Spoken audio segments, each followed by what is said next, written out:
Welcome to the inaugural episode of On the Bench here at the MBS YouTube channel. This is a series that I started a while back for the Exploding Dice Radio YouTube channel, my other channel. You'll find a link somewhere below, I'm sure. But for this episode here, I wanted to focus on this, Heart of Leviathan. This is an upcoming World War I naval miniature game, and it is being produced by the fine folks at Image Studios. Now, this is something they've been working on for some time. I've been following its development by social media posts on Facebook and other places. And I have to say, I'm very excited about this game. It looks really, really cool based on what I've seen and heard so far. I reached out to the fine folks at Image Studios, and they were nice enough to send us this preview copy.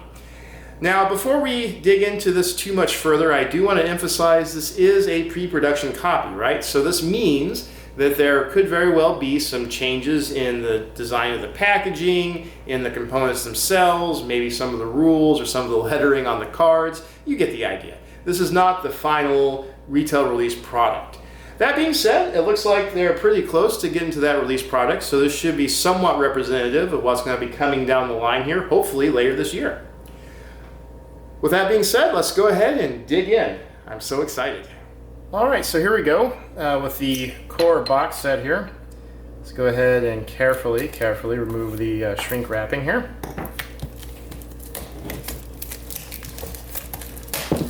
I'll talk a little bit about the box art here in a second once we've gotten the shrink wrapping off, because it'll make a little less glare for the camera. There we go. Shrink wrap off.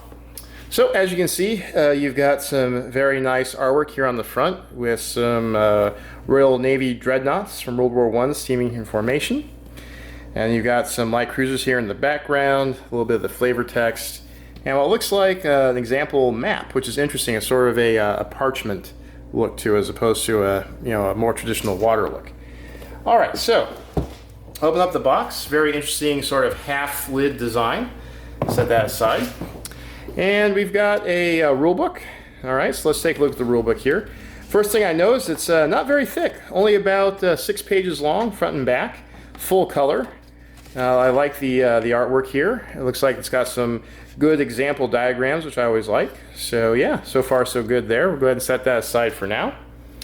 We've got a whole bunch of punch card stuff here, so we'll take a look at that here in a second, a little more detail. We've got HMS Iron Duke as one of the ships that we'll be able to play. It looks like we've also got a couple of smaller ships. Probably these, I believe, are German light cruisers, if I understand correctly from what they told me would be in the set. We've got a package of cards, obviously, and note these are sort of the smaller board game style cards. Some custom D6s, because of course everybody's got to have some custom D6s. And I like the black, red, and blue colors. That's sort of reminiscent of games like X-Wing or Star Wars Armada.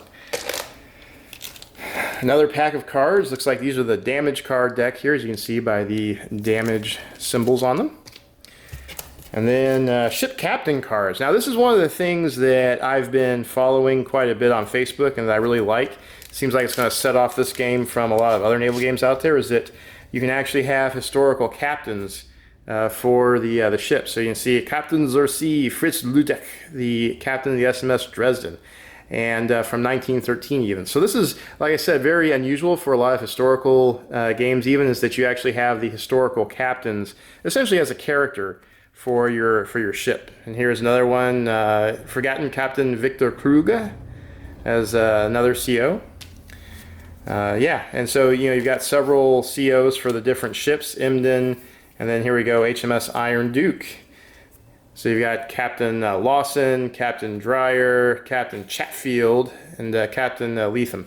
And of course, each one of these have different symbols here, which I assume we're going to find corresponds to different abilities and different upgrade possibilities for the ship, depending on which captain you've got equipped to it. So very, very interesting so far. All right, so I'm going to go ahead and take our little captain cards here and set that aside. Now, as you can see, again, this is sort of temporary packaging, so this isn't representative of the final box control. This is merely something that was functional in order for them to send me the game components for a look. So don't judge that too harshly there. All right, like I said, we'll go ahead and set our captain cards here to the side. I love the fact, by the way, that the reverse of the captain's cards have the individual ship crests on them. Like that's the actual SMS Dresden's crest, just like that's the actual SMS Emden's crest. Of course, the HMS Iron Duke has their crest. That's all very neat. That's something that a lot of times gets lost in translation with a lot of other games, that you don't get sort of that ship unique character built into it. So I'll take a quick look at the dice. I'll pull out one of each color here. So I'm looking at them, and it looks like the blue dice have, what, 1, 2, 3, 4, 5 different hit symbols on them. Yeah, so 5 out of the 7 faces have these little crosshairs, which I'm assuming are going to be hits. The red ones have only 2 regular crosshairs, but 1 of these little explosion symbols, which I assume is going to probably be a critical hit. And then the blacks have just 2 of the crosshairs on them. So it looks like these are going to be representing the different odds, different ranges is what I'm going to guess. So that's typically how these types of dice work when you have different colors of dice with different ranges involved. Looks like we've got a total of 5 of each, so there's a total of 15 dice here. 5 red, 5 blue, 5 black. All right, so that's exciting. All right, so take a quick look at the minis. This is, after all, a miniatures game. First of all, we gotta make sure that this isn't, yep, it is taped up, so I need to make sure that I can actually get into the darn thing. There we go. Again, I'm not sure if they're going to go with these clear plastic containers for the final game or not, but okay, so what we've got here is, it looks like these little logbooks, which are just these little inserts that seem to show you how you assemble the models. Has a little bit about the history and the equipment of the ship, and provides us a little bit of information, including the value. So we've got one here for the HMS Iron Duke, and then one here that covers both the Emden and the Dresden, since they were both the same class of ship. So we've got that. We've got what looks to be a nifty little, I guess you could call it heads-up display or dashboard. We've got a couple of different dials here to turn. I'm not sure if you can see that very well. See the increment and decrement there. That's for hull strength. And then you've got another one over here for movement, which is probably going to be your speed. And then we've got one here that cycles between various symbols, so I'm guessing that's going to be some sort of special ability we'll be able to use. And of course we've got one for the Iron Duke, one for the Emden, and then one for the Dresden. So one for each ship in the set. Go ahead and scatter those there. Now for the minis themselves, the moment everyone's been waiting for. So this is the HMS Iron Duke. So I'm going to go ahead and take it out of this little package here so we can see it a little better, since the plastic is going to get a lot of glare on it and make it hard to see on the camera there. My apologies. Alright, so here we go. This is the resin hull, obviously. Looks like a pretty clean casting. As I'm looking at this, I don't see a lot of flash or a lot of irregularities. I do notice that there's this little ridge here on the bottom, and I believe, as we'll discover here shortly, that that is essentially a lug that's designed to lock it into the base that the ship uses. Lots of very nice little detail in here. I'll see if I can get this camera to focus on it. But you can see it's got the secondary guns. These little casement mounts are all cast in there very nicely. I noticed, and I looked at the logbook a little earlier, but this has the ability to be magnetized built in. If you look, the turret holes are sort of countersunk with a little depression in there.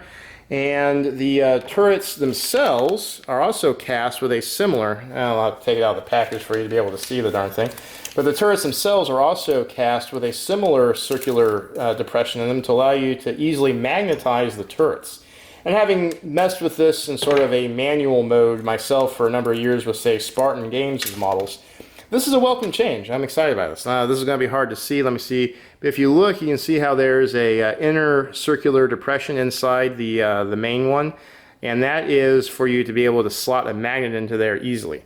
Is that required? Strictly speaking, no. It seems like the turrets, you can wiggle it a little bit, and it seems like it stays in place pretty well, so you don't necessarily need to magnetize them. And of course, I know probably a lot of folks are just going to say the hell with it, and excuse my language, the heck with it, and go ahead and glue these guys down.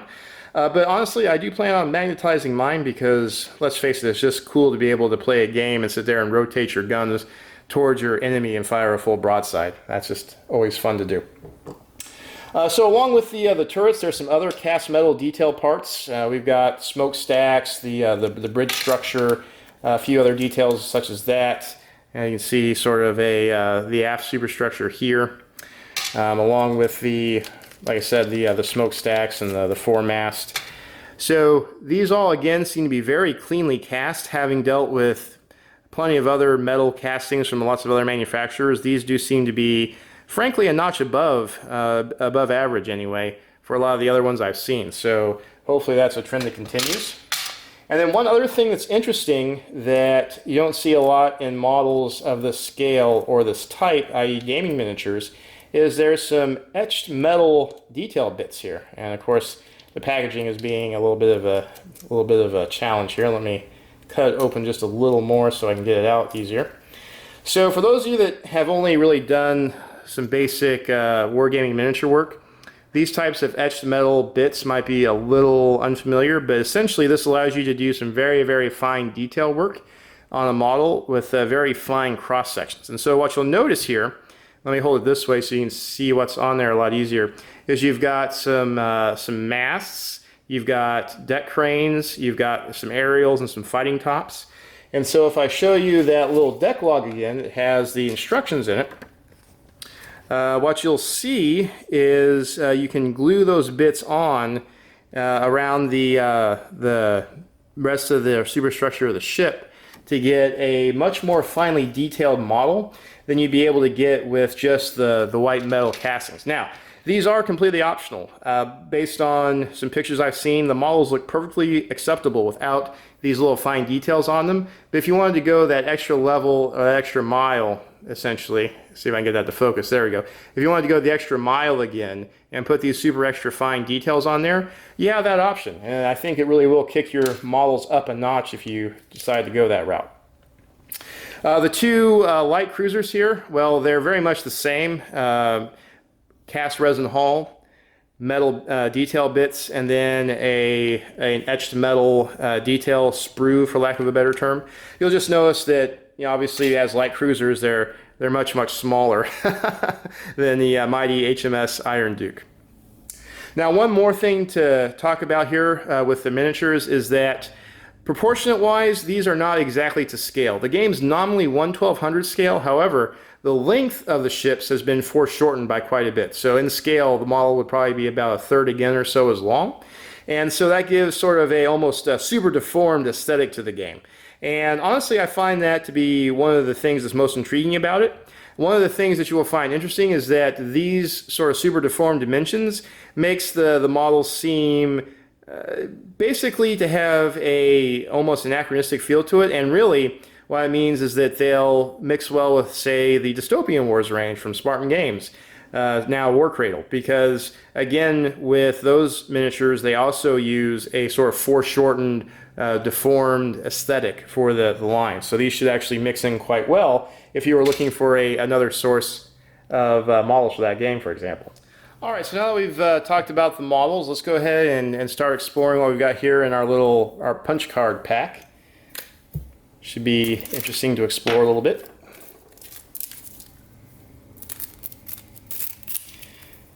We've got, looks like, 3 different sheets, plus a smaller little sub-sheet here in the front of various printed materials.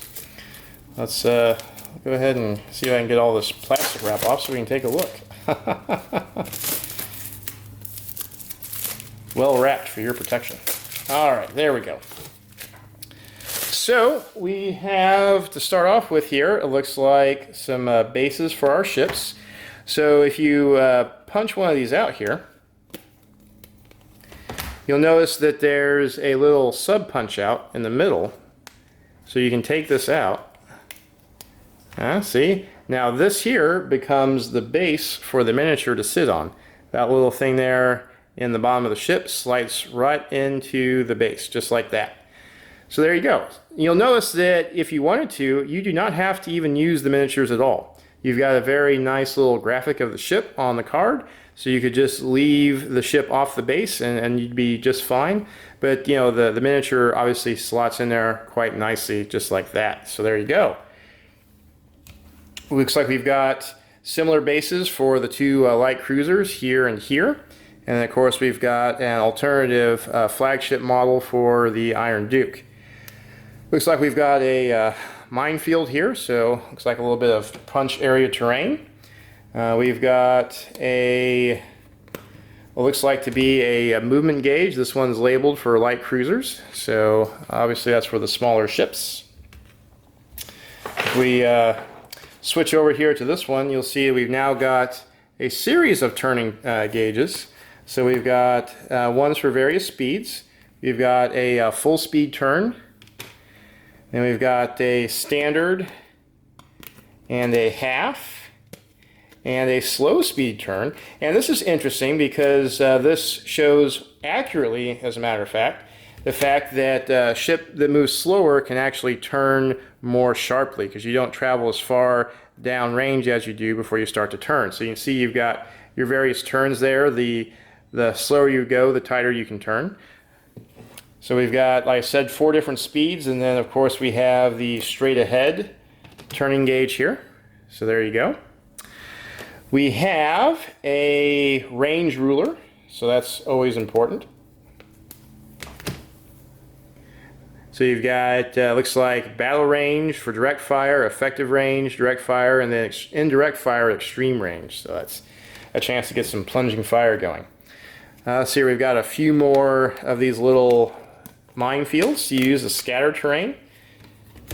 And notice that they are colored on both sides. Just one side's blue, one side's sort of that parchment color. And then we've got our little first player token here. That's pretty neat. So that'll probably be used to trade back and forth like the dealer button in a poker game. And that's our one sheet.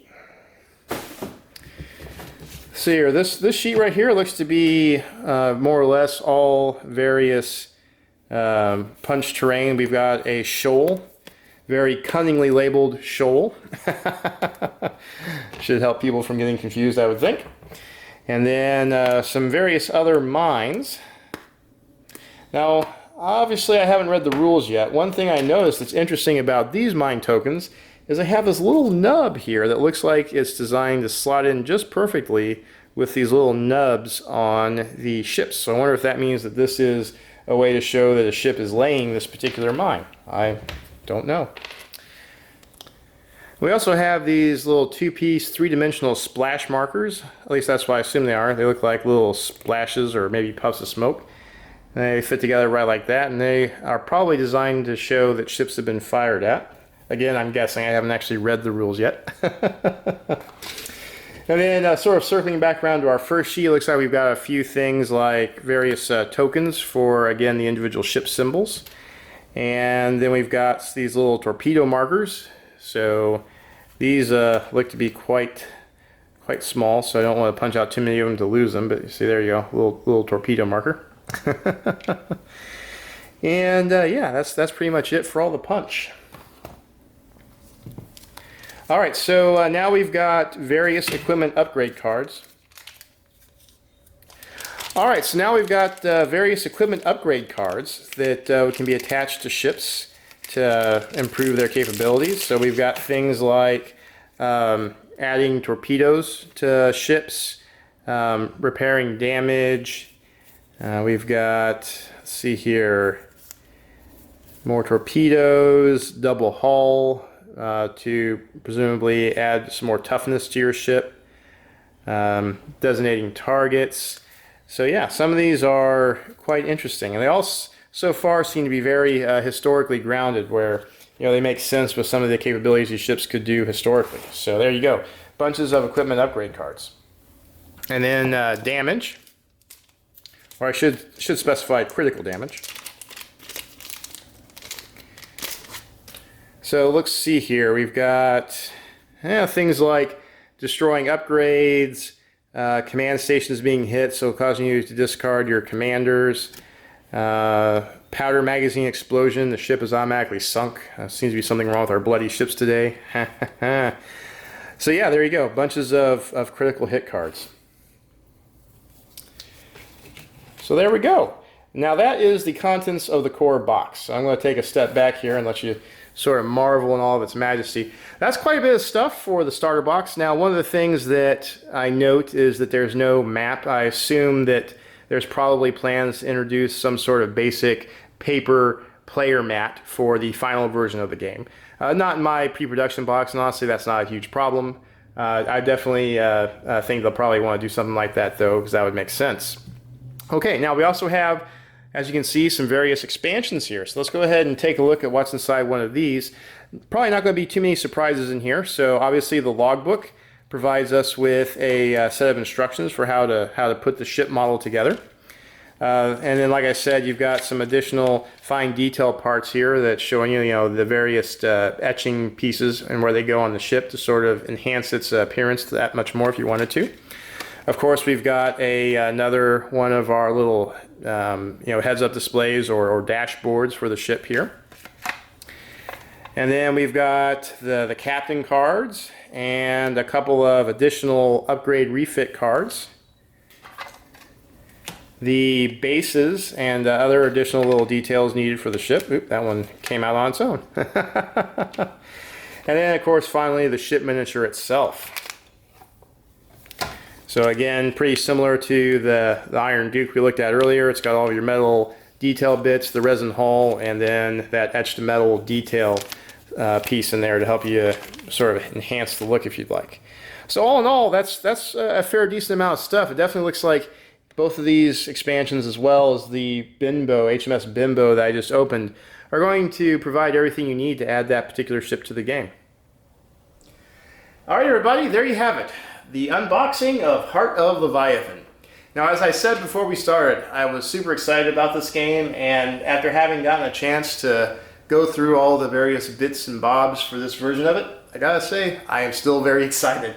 This is, to excuse the vernacular, something like X-Wing at sea a little bit, I think. It sort of reminds me of X-Wing a little bit in terms of the upgrade cards and the damage cards, the movement templates and that sort of thing. So I am excited because that's a fun game, and I think this one will be fun as well. Stay tuned here on the channel. I'm hoping to get some more detailed sort of play-by-play analysis going on, maybe even a battle report or two in the near future. And of course, we're going to continue to follow this game over at Battlestations, and as we move forwards with the eventual release of the product, we'll hopefully do a review for the podcast. So like I said, stay tuned for all that. Well, until next time, this is Ruckdog saying good luck and good hunting.